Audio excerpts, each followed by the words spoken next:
What's going on, everybody? Josh Engleman for Awesemo.com, and I am back with my NBA DFS contenders for Draftkings on Friday, January 15th. Now be sure to hit that like button, subscribe to the channel, and hit the notification bell so you know when this and all of our other content goes live. Follow me on Twitter, at Josh Engleman, so you can get updates to these sim results as we get closer to lock. And finally, let me know in the comment section, who are your favorite options on DK for tonight's slate? We're rounding out the bottom of my top 10 with some stuff. Jaylen Brown, Marcus Morris, Jonas Valanciunas, Isaac Okoro, and Josh OKOGIE rounding out the bottom of my top 10. Yeah, that one's gross. Really, really gross. Who will be the top 5 plays for tonight's slate? It is time to find out. Now, he's got a questionable tag on him, but first up, small forward, power forward eligibility, Darius BAZLEY, 5,700, projected for 30.5 fantasy points. 42 points is the GPP goal. He hits that 9% of the time. He's in the optimal 21% of the time. If he plays, he's going to get 32 minutes, close to league average usage, 14 and 8 as a baseline projection, but he's getting quite a bit of a boost from a pace-up spot against the Bulls, gaining 4 additional possessions against Chicago, defense that you're not really worried about.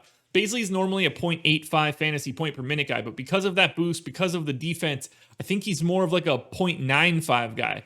And that's enough for me. You get the dual eligibility at the forward spot, so you get him at small forward, power forward, forward, and utility. Makes it pretty easy to fit in, and that salary is just not problematic. So Darius BAZLEY, if he ends up playing tonight, is a top contender for the slate. Next up, one that's not as fun, DAMYEAN, point guard, shooting guard eligibility, 5,200, projected for 29, goal is 40, hits that goal 8% of the time. He's in the optimal 22% of the time.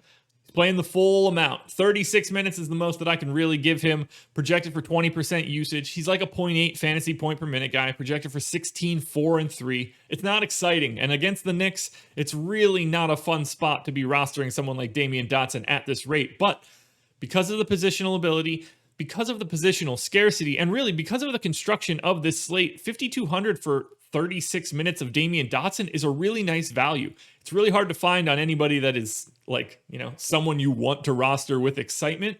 The pace down spot is the piece that concerns me the most, but I just can't get away from a guy that's going to have to play big minutes. They just don't have anybody at his position to take over his role. They're flooded with power forwards and centers. Guards, on the other hand, not so much. So Dotson's minutes feel safe. I think he goes the whole way. You have to look at him at 5,200. Next up, I'm going number 3, TRAE Young, point guard eligibility, 8,700, projected for 46, goal of 52.5. He hits that goal 26% of the time. He's in the optimal 24% of the time. This is another guy that's going to play the full freight. 36 minutes, monster usage, 34%. We know Bogdanovic is out. We know Gallo is out. This is TRAE Young's team. 26, 8.5, and 4 is the baseline projection. He's close to a 1.3 fantasy point per minute guy. Mild pace down spot for Atlanta against Utah, but I'm not worried about that, really. I think this spot is good for TRAE Young because there's no other choice. Everything runs around him, and 8,700 is just not where I expect his price to be by the time this season ends. I assume TRAE Young will be a 9K player for most of this basketball season. So anytime that you can get him at sub 9K, I'm just buying the value in where I think TRAE Young will be, and that puts him as my number 3 contender. No surprises for me on this one, though. Number 2, SHAI GILGEOUS-ALEXANDER, 7,700, projected for 42, goal is 49. He hits the goal 25% of the time. He's in the optimal 24% of the time. 35 minutes, big time usage, 26%. He's a 1.2 fantasy point per minute guy this season, so he's just not the guy that he was in the previous years. 22, 6.5, and 5.5 is the projection.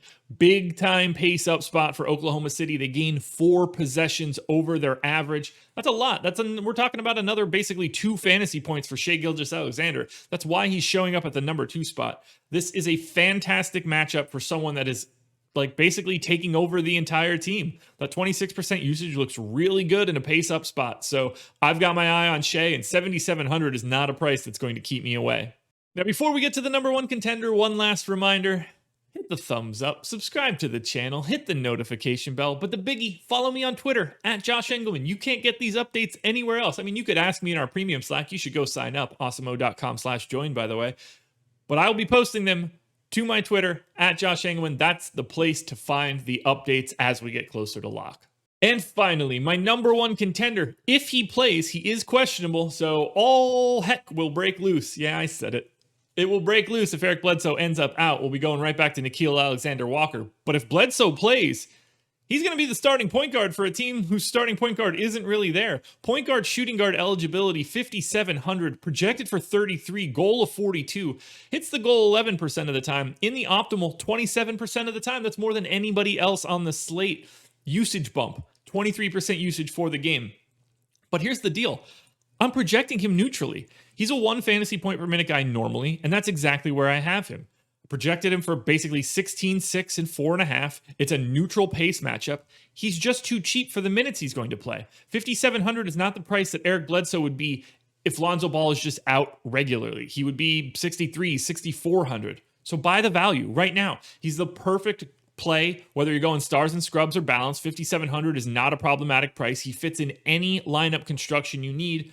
And I think he is the biggest, he gets the biggest benefit from Lonzo being out because his minutes as the lead ball handler are fully firm. So as long as Eric Bledsoe is in this game, for now, he's my number one contender on DraftKings. Alrighty, folks, that will do it. Those are my NBA DFS contenders for Friday, January 15th. I'm not on Live Before Lock, so keep your eyes peeled. I am on the strategy show. That is at 10 a.m. with Greg Ehrenberg, so go back, watch that video as well for deeper thoughts on this slate. Good luck tonight, guys. We're done with contenders until Monday morning, so enjoy your weekend. Good luck today, tomorrow, Sunday, and I will see you guys again on Monday morning.